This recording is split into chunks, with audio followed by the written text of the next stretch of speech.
Hello everyone, welcome back to Ankur NIS Academy. আমাৰ মেথছৰ ট্ৰিকৰ সিৰিজটো আমি continue কৰিছো। সিৰিজটোৰ নাম আছিল নো পেন নো পেপাৰ সিৰিজ। ইয়াত আমি ট্ৰাই কৰো ষ্টুডেন্ট বিলাকে হাতত পেন আৰু পেপাৰ নোহোৱাকে মুখতে যিমান পাৰে ক্যালকুলেশন কৰিবলৈ। সো পলম নকৰি আজি ট্ৰিকটো ষ্টাৰ্ট কৰো। আজি একচুয়ালি ট্ৰিক নহয়, মেন্টাল মেথছ হয়। আপোনালোকে যিমান ফাষ্ট কৰিব সিমান আপোনালোকৰ কাৰণে ক্যালকুলেশন ভাল হ'ব। So let's start. আমি যদি চাও 6 + 9 কিমান হয়? 15 নহয় জানো? এক সেকেন্ড মই পেনটো হেৰি কৰি লওঁ। 6 + 9 কিমান হয়? 15 নহয় জানো? 8 + 7 কিমান হয়? 15 4 + 9 কিমান হয়? 13 3 + 8 কিমান হয়? 11 5 + 7 কিমান হয়? 12 এনেকৈ আপোনাৰ ধৰি লওক 6 + 8 কিমান হয়? 14 নহয় জানো?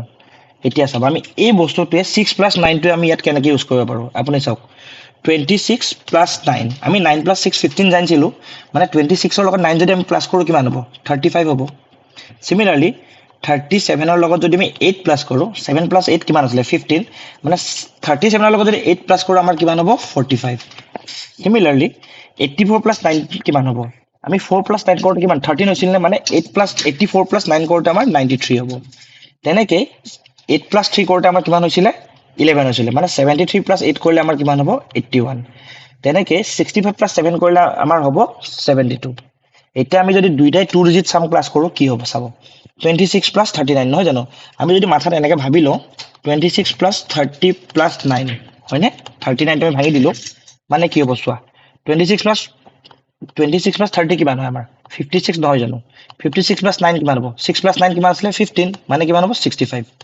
সিমিলাৰলি 37 + 18 টো যদি আমি এনেকৈ 10 + 8 কৰি ভাঙি দিও মানে আমি মনতে ভাঙিব লাগিব তেতিয়া কি হ'ব 47 + 8 7 + 8 কিমান আছিল 15 মানে আমি যদি 47 ৰ লগত 8 প্লাস কৰো কিমান হ'ব 55 এই তিনটা তোমালোকক হোমৱৰ্ক দিছো ট্ৰাই কৰিবাচোন তোমালোকে পাৰা নোৱাৰা যদি কিবা কনফিউজন থাকে কমেন্টছত লিখিবা মই তোমাক আকৌ এবাৰ বুজাই দিম থ্যাংক ইউ আজিলৈ